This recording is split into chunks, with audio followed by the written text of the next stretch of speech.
Thank goodness, sighed Thomas.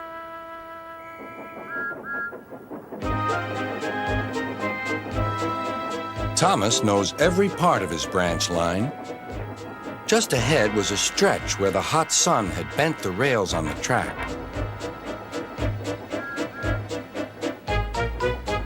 "Careful, Thomas," called his driver, but it was too late.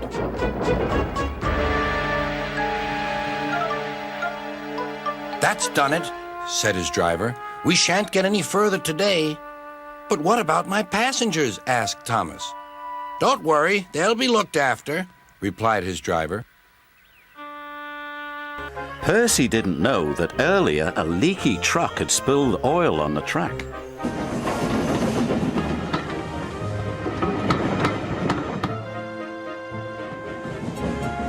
When he approached the chocolate factory, his driver applied the brakes, but Percy's wheels just skidded on the oily rails.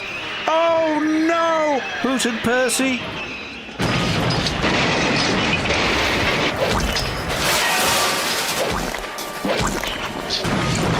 "Yuck!"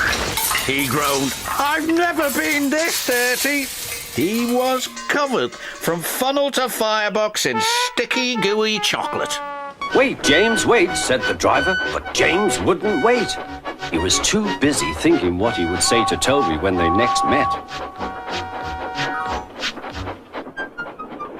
The freight car's chance had come. "Hurrah, hurrah," they laughed, and banging their buffers, they pushed him down the hill. On, yelled the cars. "I've got to stop, I've got to stop," groaned James.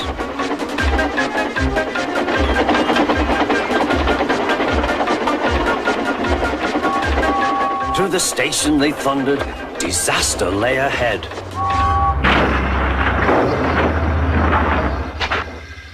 Something sticky splashed all over James. He had run into 2 tar wagons and was black from smoke box to cab. He was more dirty than hurt, but the tar wagons and some cars were all to pieces. Duck put every ounce of weight and steam against the cars. "It's too late," Duck groaned and shut his eyes. He veered into a siding where a barber had set up shop. He was shaving a customer.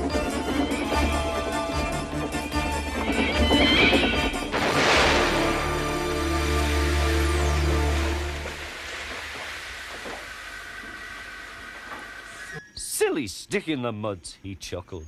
"I'll show them. Driver said I could manage without him. I'll just go out. Then I'll stop and wheesh. That'll make them jump." Thomas thought he was being clever.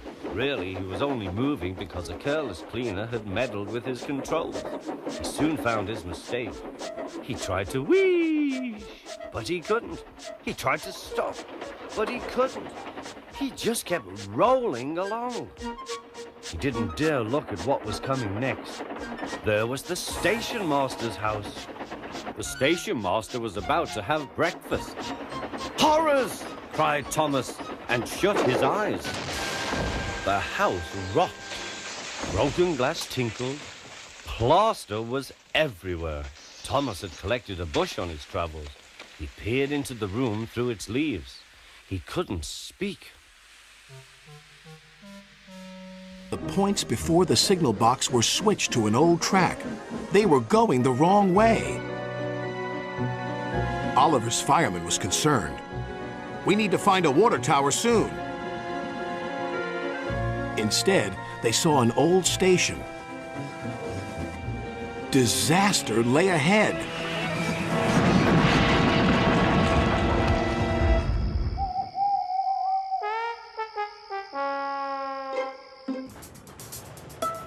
Meanwhile, Daisy, the diesel rail car, was on her way back to her shed. But then there was trouble.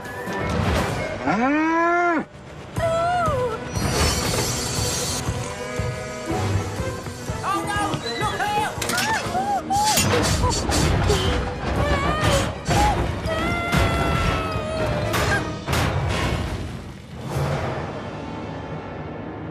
"Help! Help!" they wailed. But it was too late.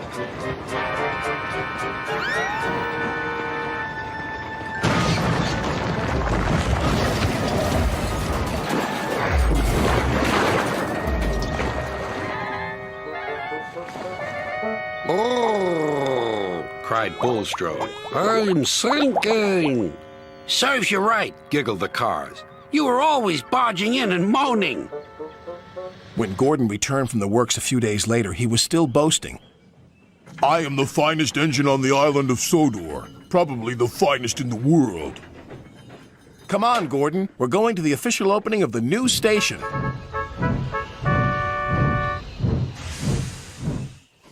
Then there was trouble. As Gordon approached the new station, neither the driver nor fireman could apply his brakes. Something had jammed. The driver reduced steam, but Gordon was still going too fast.